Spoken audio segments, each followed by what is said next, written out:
مولاي صل وسلم دائما أبدا على حبيبك خير خلق كلهم مولاي صل وسلم دائما أبدا على حبيبك خير خلق كلهم حبيبك خير خلق كلهم. ناظرین السلام علیکم ورحمۃ اللہ وبرکاتہ.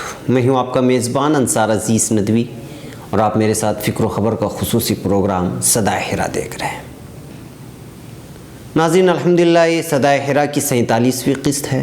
گزشتہ ہفتے آپ حضرات نے دیکھا اور سنا تھا کہ کیسے کفار قریش نے میٹنگ بلائی ہے اور آپ صلی اللہ علیہ وسلم کو بدنام کرنے کے لیے کس طرح کے حربے استعمال کیے وغیرہ وغیرہ.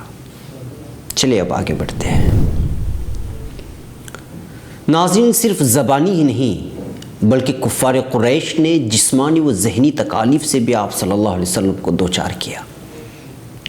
لہذا قریش کی ایذا رسانیوں کے سلسلے میں ابن ہشام لکھتے ہیں کہ انہوں نے یعنی سرداران قریش و کفار مکہ نے یہاں کے کمینوں کو رسول اللہ صلی اللہ علیہ وسلم کے خلاف اکسایا تو انہوں نے آپ کو جھٹلایا اور تکلیفیں دی اور آپ پر شاعری، جادوگری اور کہانت و جنون کی تہمتیں لگائیں. رسول اللہ صلی اللہ علیہ وسلم برابر احکام خداوندی کا اظہار فرماتے رہے اور وہ لوگ اپنا کام کرتے رہے اور کسی بھی حکم کو آپ نے نہیں چھپایا. ان کے دین کی برائیاں کھلم کھلا ظاہر فرماتے رہے جو وہ ناپسند فرماتے تھے. ان کے بتوں سے علیحدگی اور ان کے فکر کے حالات سے بیزارگی کا اظہار فرماتے رہے. ابن عمرو ابن عاص کی روایت بیان کرتے ہوئے ابن ہشام نے تحریر کیا ہے کہ عروہ نے کہا میں نے عبداللہ سے پوچھا قریش جو رسول اللہ صلی اللہ علیہ وسلم کی دشمنی کا اظہار کیا کرتے تھے زیادہ سے زیادہ کس قدر تم نے انہیں آپ کو تکلیف پہنچاتے ہوئے دیکھا؟ تو عبداللہ نے کہا میں ان لوگوں کے پاس ایک روز ایسے وقت گیا کہ بلند مرتبہ قریش یعنی مقام حجر میں جمع تھے. انہوں نے رسول اللہ صلی اللہ علیہ وسلم کا ذکر چھیڑ دیا تو کسی نے کہا ہم نے تو اس شخص کے متعلق اتنا صبر کیا کہ کسی دوسرے کے معاملے میں اس کی مثال دینا مشکل ہے. اس نے ہمارے عقل مندوں کو احمق کہا تو بزرگوں کو گالیاں دی، ہمارے دین میں عیب نکالے، ہماری جماعتوں کو منتشر کر دیا، معبودوں تک کو نہیں چھوڑا اور برا بھلا کہا. اسی موضوع پر گفتگو زیر بحث تھی کہ اچانک آپ صلی اللہ علیہ وسلم ٹہلتے ہوئے یہاں تشریف لے آئے. حجر اسود کو بوسہ دیا اور بیت اللہ کا طواف کرتے ہوئے ان کے پاس سے گزر گئے. پہلی مرتبہ ان لوگوں نے آپ پر طعن کسے جس کا اثر آپ صلی اللہ علیہ وسلم کے چہرے مبارک پر محسوس کیا گیا.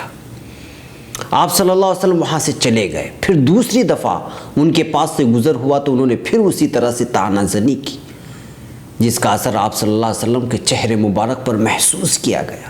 پھر اسی طرح آپ صلی اللہ علیہ وسلم تیسری بار وہاں سے گزرے تو انہوں نے پھر طعنہ زنی کی تو آپ صلی اللہ علیہ وسلم نے فرمایا اے گروہ قریش کیا تم سن رہے ہو؟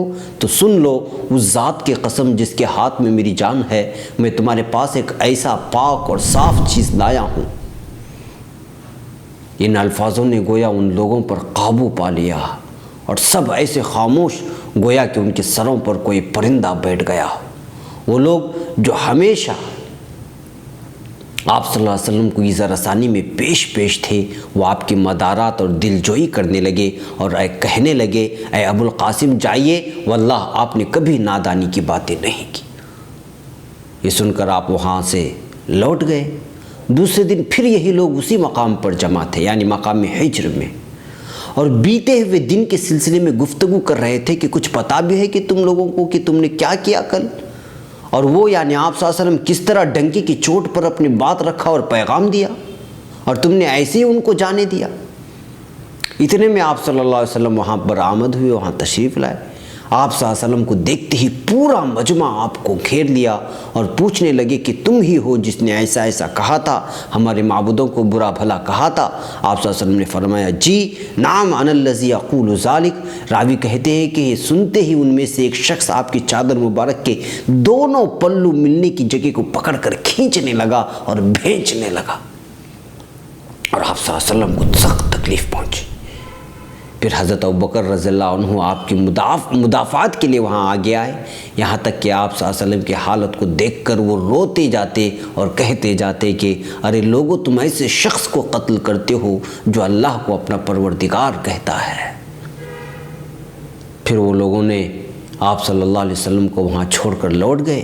یہ بدترین سلوک تھا آپ صلی اللہ علیہ وسلم کے ساتھ جو قریش نے یہاں پر اختیار کیا تھا اور برتاؤ کیا تھا۔ یہاں تک کہ ام کلثوم بنت ابوبکر رضی اللہ عنہ کے حوالے روایت ہے کہ اس روز ابوبکر ایسی حالت سے لوٹے کہ آپ کے سر اور داڑھی کے بال انہوں نے کھینچ لیے تھے، اور اس کھنچاؤ کی وجہ سے آپ درد سر میں مبتلا ہو گئے تھے۔